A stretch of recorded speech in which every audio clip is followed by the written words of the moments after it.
ሁሉም ክርስቲያን ስለእመቤታችን ቅድስት ድንግል ማርያም ሊመልሳቸው የሚገባ 21 ጥያቄዎች።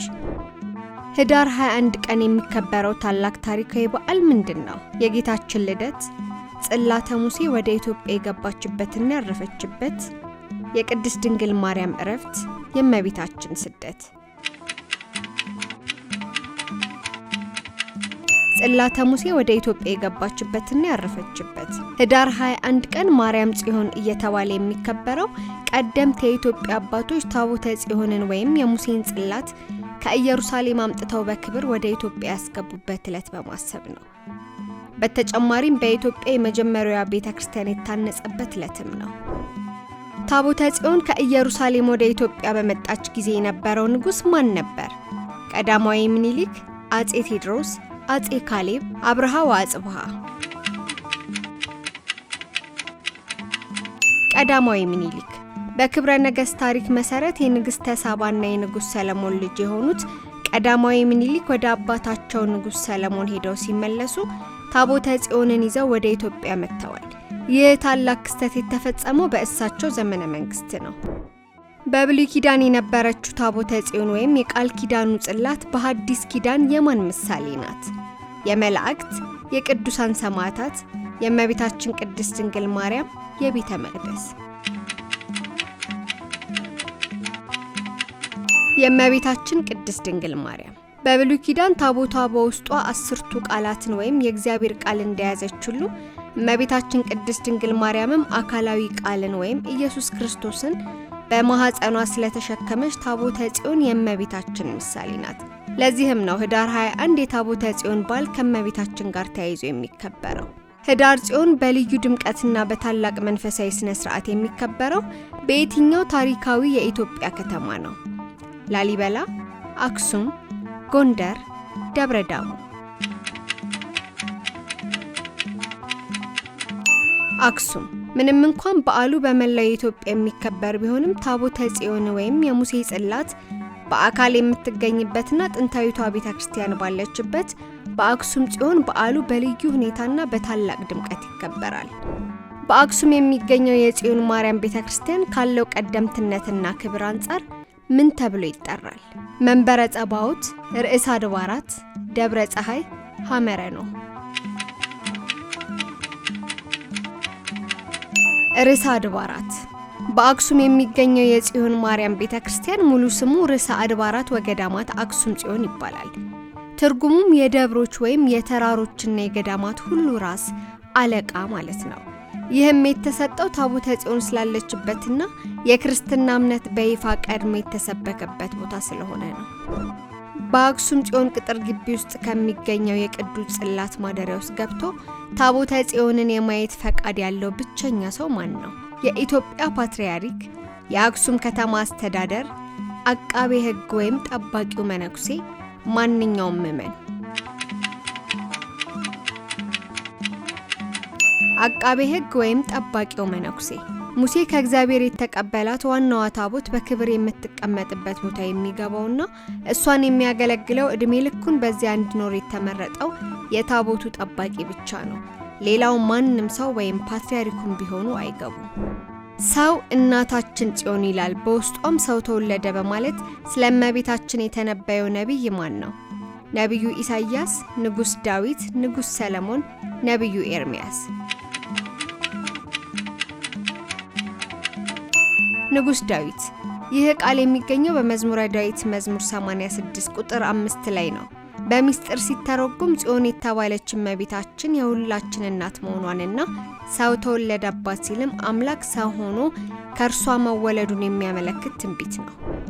ክርስትና በኢትዮጵያ ብሔራዊ ሃይማኖት እንዲሆን ያደረጉና በአክሱም የመጀመሪያውን ትልቅ ቤተ መቅደስ ያሳነጹት ነገስታት እነማን ናቸው? አብርሃ ወአጽብሃ፣ ላሊበላና ናኩቶ ለአብ፣ ቴዎድሮስና ዮሐንስ፣ ይኩኖ አምላክና ገላውዲዮስ። አብርሃ ወአጽብሃ በአራተኛው ክፍለ ዘመን የነበሩት ወንድማማቾች ነገስታት አብርሃ ወአጽብሃ ክርስትናን በይፋ የኢትዮጵያ ሃይማኖት አድርገዋል። ለአክሱም ጽዮንም ባለ 12 መቅደሶች ያሉት ትልቅ ቤተክርስቲያን ያሳነጹትም እነርሱ ናቸው። ታቦተ ጽዮን ከአክሱም ከተማ ውጪ በኢትዮጵያ ውስጥ ለ800 ዓመታት የቆየችበት ታሪካዊ ቦታ የት ነው? ግሸን ደብረ ከርቤ ገዳም፣ ጣና ቂርቆስ ገዳም፣ ደብረ ሊባኖስ ገዳም፣ ዋልድባ ገዳም። ጣና ቂርቆስ ገዳም። ጽዮን ታቦቷ በጣና ሐይቅ ደሴቶች ላይ ከ800 ዓመታት በላይ ተቀምጦ እንደነበር ይነገራል። ታቦቱ አላዊያን ነገስታት በሚነሱበት ጊዜ እንዳያጠፋት በሚል ደገኛ ንጉስ እስኪነሳ ድረስ ከሀገር ስትሰደድ ነበር። የአክሱም ጽዮን ዋና አስተዳዳሪ ወይም አለቃ የሚጠሩበት ልዩ የማዕረግ ስም ማን ይባላል? ንቡረ እድ፣ መጋቤ ካህናት፣ ሊቀ ጳጳስ፣ እጨጌ። ንቡረ እድ የአክሱም ጽዮን ቤተክርስቲያን ዋና አስተዳዳሪ ከጥንት ጀምሮ የሚጠሩበት ንቡረ እድ ወይም እጅ የተጫነበት የተሾመ ማለት ነው። ይህ ማዕረግ ለሌሎች አብያተ ክርስቲያናት አስተዳዳሪዎች የማይሰጥ ለአክሱም ጽዮን ብቻ የሚሰጥ ልዩ ክብር ነበር። በታሪክ ንቡረ እድ የአካባቢው ገዢም ሆኖ ያገለግል ነበር። በነገስታቱ አብርሃ ወአጽብሃ የተሰራውና እጅግ የከበረው የመጀመሪያው የአክሱም ጽዮን ቤተ መቅደስ ማን አቃጠለው? ንግስት እሌኒ፣ ንግስተ ሳባ፣ ዮዲት ጉዲት፣ ንግስት ፋራ። ዮዲት ጉዲት በ10ኛው ክፍለ ዘመን የተነሳችውና የክርስትና እምነት ተከታዮችን ታሳድድ የነበረችው ዮዲት ጉዲት ወይም አስቴር እሳቴ በአብርሃ ወአጽብሃ ታንጾ የነበረውና በወርቅ በከበሩ ድንጋዮች ያጌጠው ቤተ መቅደስ አቃጥላለች። ታቦቱ ግን ከካህናቱና ከሊቃውንቱ ጋር ወደ ዝዋይ ተሰዳለች። ጽዮን የሚለው ቃል ትርጓሜ ለቅድስት ድንግል ማርያም ሲሰጥ ምን የሚል መንፈሳዊ ትርጉም አለው? የጦር መሳሪያ፣ የአምላክ ማደሪያ፣ የነገስታት ከተማ፣ የጥበብ መጀመሪያ። የአምላክ ማደሪያ ምንም እንኳን ጽዮን በጂኦግራፊ የዳዊት ከተማ ወይም ተራራ ማለት ቢሆንም በሚስጥር ግን አምላክ የመረጣትና ያደረባት ማለት ነው። እግዚአብሔር ጽዮንን መረጣት ማደሪያውም ትሆነው ዘንድ ወደዳት ተብሎ እንደተጻፈ ቃለ እግዚአብሔርን በማኅፀኗ የተሸከመችው ድንግል ማርያም እውነተኛዋ የአምላክ ማደሪያ ጽዮን ናት። በአመድ ግራኝ ወረራ ከፈረሰች በኋላ አሮጌውን የጽዮን ቤተክርስቲያን ህንጻ እንደገና ያሳነጹት ንጉስ ማን ናቸው?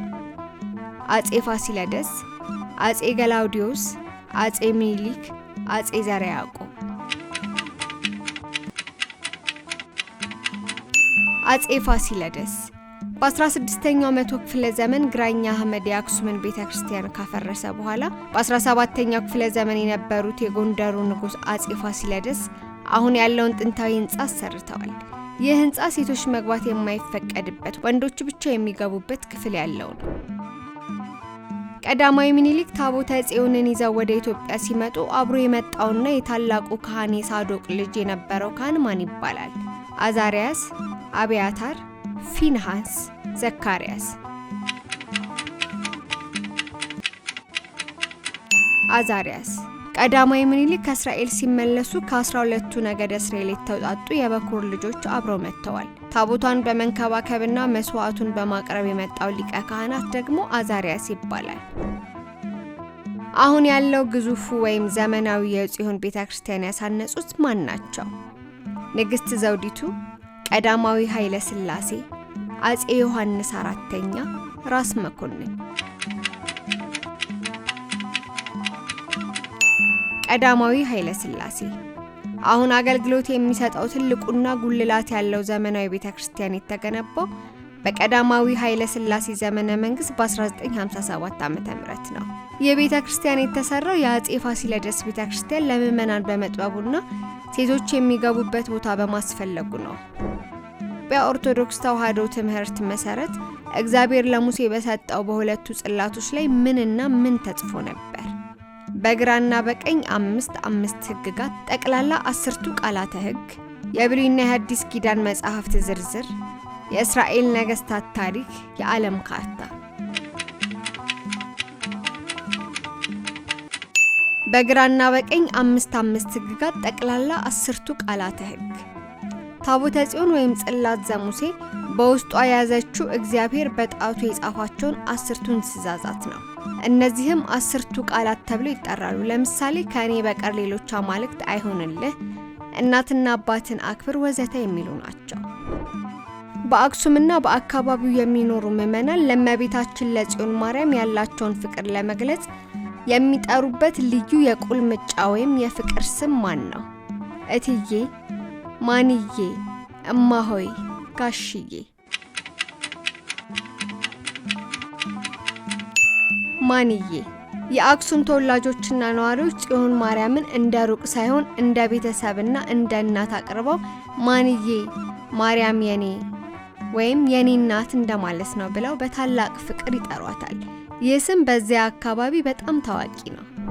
ንጉሥ ሰለሞንና ንግሥተ ሳባ ወይም ማክዳ እንደተገናኙና ታቦተ ጽዮን እንዴት ወደ ኢትዮጵያ እንደመጣች በዝርዝር የሚተርከው ጥንታዊ የኢትዮጵያ ብሔራዊ መጽሐፍ ምን ይባላል?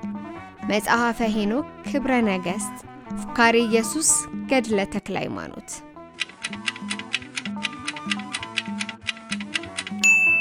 ክብረ ነገሥት ስለ ኢትዮጵያ ነገሥታት የዘር ሐረግና ታቦተ ጽዮን ከእስራኤል ወደ ኢትዮጵያ ስለተደረገው ጉዞ በስፋት የሚያብራራ ታሪካዊና ሃይማኖታዊ መጽሐፍ ነው። ይህ መጽሐፍ ለኢትዮጵያ ኦርቶዶክስ ተዋሕዶ ቤተክርስቲያንና ለሰለሞናዊ ሥርወ መንግስት መሰረት ነው። የኢትዮጵያ ነገሥታት በአክሱም ጽዮን ዘውድ ከጫኑ በኋላ ወይም ጦርነት አሸንፈው ሲመለሱ ለጽዮን ማርያም በስጦታነት ምን ያበረክቱ ነበር?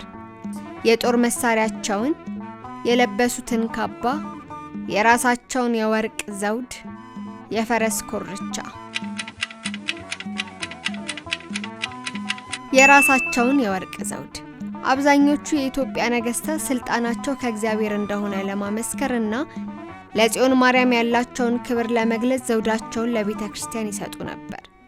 በዚህ ምክንያት በአክሱም ጽዮን ግምጃ ቤት ውስጥ የበርካታ ታላላቅ ነገሥታት ዘውዶች ለምሳሌ የአፄ ዮሐንስ፣ የአፄ ሚኒሊክ ወዘተ በክብር ተቀምጠው ይገኛሉ። ኢትዮጵያ ውስጥ የመጀመሪያው ጳጳስ በመሆን የተሾሙት በአክሱም ጽዮን መቅደስ ውስጥ በቀደምትነት የሚጠሩት አባት ማን ናቸው? አቡነ ተክለ ሃይማኖት፣ አቡነ ሰላማ ወይም ከሳቴ ብርሃን፣ አቡነ አረጋዊ፣ አቡነ ጴጥሮስ።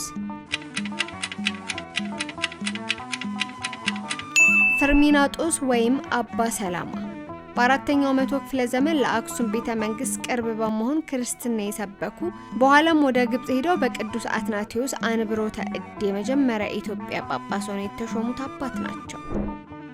በኢትዮጵያ ኦርቶዶክስ ተዋሕዶ ቤተክርስቲያን ሥርዓት መሰረት በሁሉም አብያተ ክርስቲያናት የሚገኙት ታቦታት ወይም ጽላቶች የተቀረጹት ከምን ምሳሌ ተወስደው ነው? ከግብጽ ፒራሚዶች፣ ከአክሱም ሐውልት፣ ከአክሱም ጽዮን ወይም ከጽላተ ሙሴ፣ ከቤተ መንግስት ዙፋን። ከአክሱም ጽዮን ወይም ከጽላተ ሙሴ።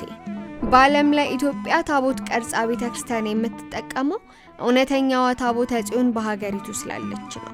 የእርሷን በረከት በሁሉም ቦታ ላለ ሕዝብ ለማዳረስ የእርሷን አምሳል በመቅረጽ ነው ሁሉም ታቦታት ስልጣን የሚያገኙት ከዋናዋ ጽዮን ማርያም እንደሆነ ይታመናል። ዝግጅታችንን ከወደዳችሁት ላይክ፣ ሼር እና ሰብስክራይብ ማድረግ እንዳይረሳ። መልካም በዓል ይሁንላችሁ።